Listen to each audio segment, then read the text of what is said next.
de metal radioactivo fueron usadas en construcciones sin que nadie lo supiera. Hoy vamos a hablar de uno de los peores accidentes nucleares en la historia de México. Un evento que dejó una huella silenciosa pero mortal. El incidente de Cobalto 60 en la ciudad de Juárez, Chihuahua.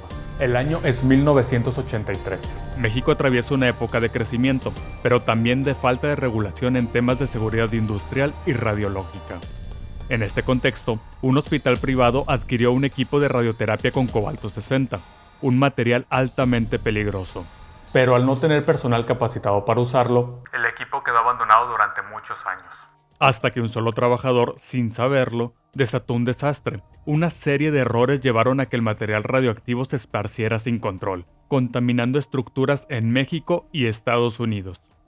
¿Cómo es que ocurrió algo así? ¿Cuántas personas estuvieron en riesgo? Y lo más aterrador, ¿esto podría volver a suceder? Acompáñame mientras desentrañamos una de las tragedias en la historia de México más oculta. Y también, si te preguntas, ¿qué hace la radiación en el cuerpo? Es un tema que veremos más adelante. En 1977, el Centro Médico de Especialidades en la ciudad de Juárez, Chihuahua, adquirió una unidad de radioterapia que funcionaba con cobalto 60, una fuente altamente radioactiva.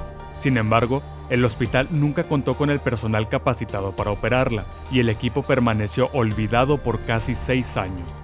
A pesar de que toda compra de artefactos radioactivos debe ser informada a la Comisión Nacional de Seguridad Nuclear y Salvaguardias, CNSNS, nunca fueron avisados de que la máquina de radioterapia había entrado en el territorio nacional mexicano. Así empezó una serie de desaciertos institucionales que llevaron a que ocurriera este incidente. Hasta que en diciembre de 1983 ocurrió lo impensable. Un empleado, sin saberlo, desató una catástrofe. Este era Vicente Sotelo Alardín. Él se llevó la máquina. Las versiones difieren entre si su superior le dijo que podía llevarse el equipo o no. Pero al final la sacó del centro de salud y la montó en su camioneta, todo con el fin de venderla como chatarra. En este proceso abrió el cabezal del equipo y perforó el cilindro que contenía el cobalto 60, liberando partículas letales en su camioneta. Al abrirlo en su interior, pudo ver la salida de una luz de color azul y sintiendo que la temperatura del ambiente se elevaba, eventos que ignoró por completo. No hay registros oficiales sobre su estado de salud posterior, ni sobre si sufrió síntomas graves de síndrome de radiación aguda. Tampoco hay evidencia clara de que haya sido tratado médicamente por envenenamiento por radiación, ni de que haya fallecido a causa de esto. Este silencio podría deberse a la falta de monitoreo en ese momento, o a la ausencia de seguimiento oficial a las personas expuestas.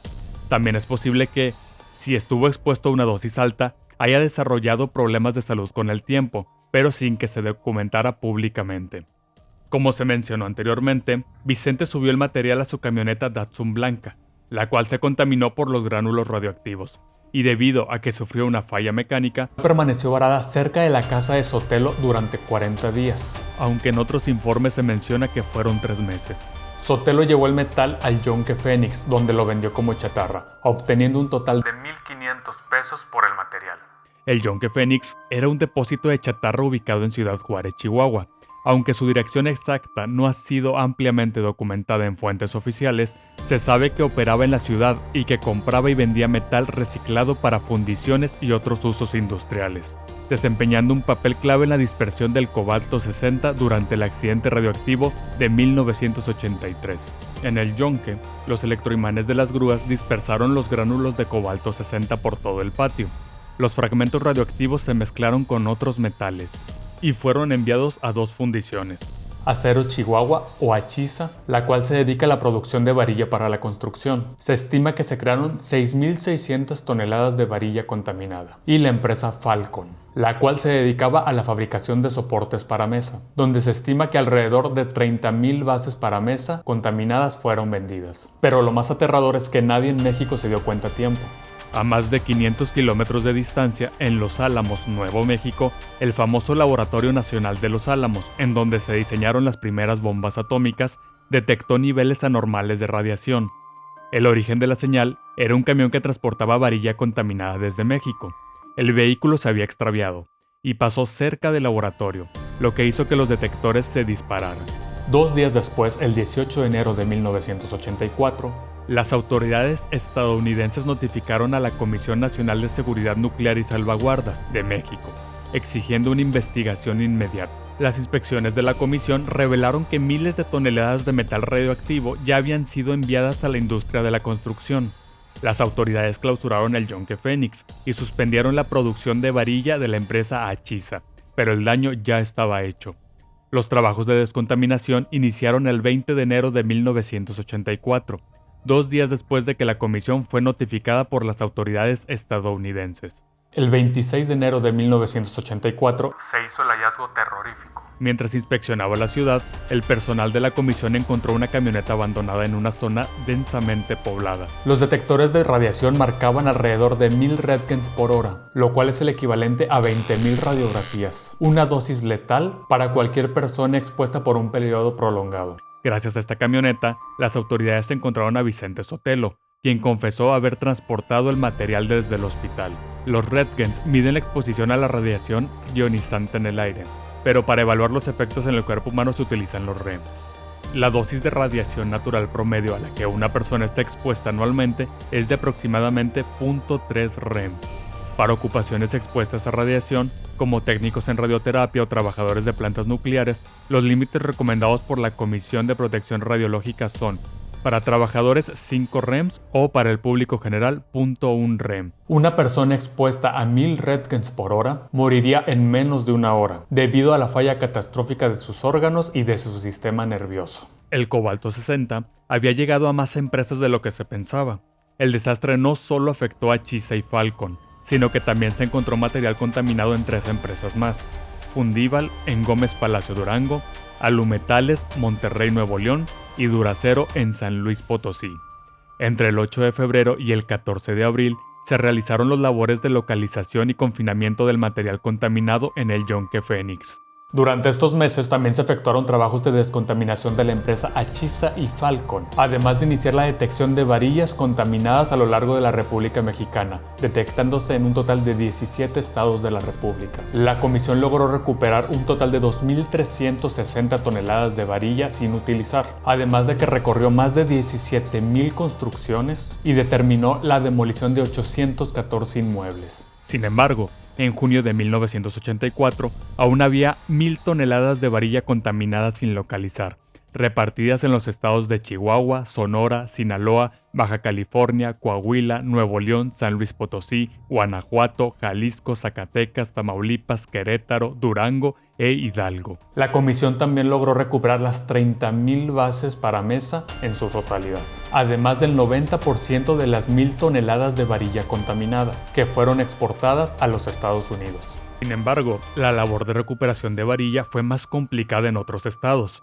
En Sonora se identificaron 434 toneladas de varilla, diseminadas a lo largo del estado, incluida la capital, Hermosillo. En Hidalgo se recuperaron 80 toneladas, que se distribuyeron entre 9 municipios, mientras que 42 toneladas fueron recuperadas de las ciudades Zacatecas y Fresnillo. En dichos estados también se ordenó la demolición de bardas y viviendas construidas con dichos materiales. ¿Y qué pasó con la varilla radioactiva del accidente de cobalto 60 en Ciudad Juárez? Después de que miles de toneladas de varilla contaminada con cobalto 60 fueran distribuidas en México y Estados Unidos, el gobierno mexicano enfrentó una crisis sin precedentes. ¿Qué hacer con los residuos radioactivos? En febrero de 1984, la Comisión Nacional de Seguridad Nuclear y Salvaguardas tomó una decisión crucial: encontrar un sitio de almacenamiento para los desechos. Tras analizar varias opciones, se identificó un predio en el desierto de Samalayuca, cerca de la estación de tren Desierto, en la línea ferroviaria de Ciudad Juárez, Chihuahua. Para contener el material radioactivo, se crearon 3 sitios de almacenamiento conocidos como cementerios radioactivos: La Piedrera en Chihuahua, que recibió la mayor parte del material; Maquixco en el Estado de México, que recibió 70 toneladas de varilla; y un sitio cercano a Mexicali, Baja California, almacenando 115 toneladas. Y si te preguntas cuánto material contaminado se almacenó en La Piedrera, según la comisión se depositaron 2.930 toneladas de varilla radioactiva, 1.738 toneladas de material contaminado en proceso, 200 toneladas de bases metálicas, 1.950 toneladas de chatarra contaminada, 860 toneladas de contenedores con gránulos radiactivos, y 29.191 toneladas de tierra, escoria y plasta contaminada. Pese a estos cementerios, en 2001 un reportaje del Universal denunció que 110 toneladas de residuos radioactivos estaban almacenados sin protección adecuada. Y en 2004, la Universidad Nacional Autónoma de México realizó un estudio en Samalayuca y encontró que los niveles de radiación seguían siendo alarmantes.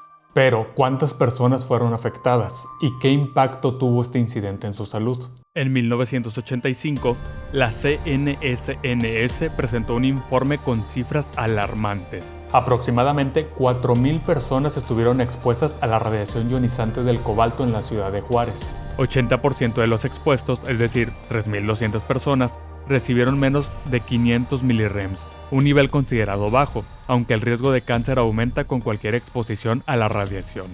18% de los expuestos, alrededor de 700 personas, recibieron entre 0.5 y 25 REMs, los cuales pudieron presentar efectos leves como cambios en la sangre y un ligero incremento en el riesgo de cáncer. El 2%, alrededor de 80 personas, recibieron más de 25 REMs, donde comienza a haber síntomas clínicos como fatiga, náuseas y mayor riesgo de enfermedades hematológicas.